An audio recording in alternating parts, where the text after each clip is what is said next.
So in this problem, we're looking at adding the square roots of negative numbers.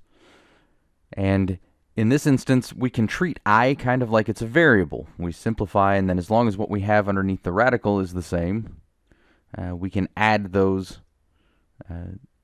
coefficients, if that's what you want to call them, with I. So the first thing is that we simplify by putting these in terms of I. So this is the square root of 8I plus the square root of 32I. And now we're going to look at, are there any perfect squares that are in here? And there are. There's 4 in this one. There's also 4 in this one, but there's also 16.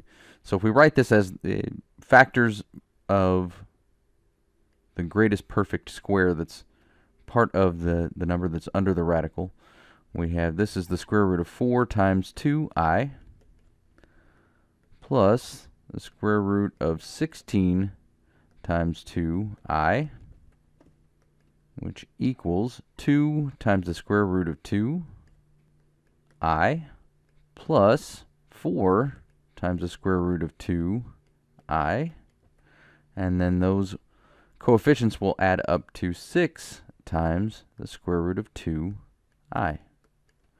And that's how we add our complex numbers. And again, you could write this out. If you're not comfortable with just skipping to this step, you could write this out as, again, to remember, -1 times 8 plus the square root of -1 times 32.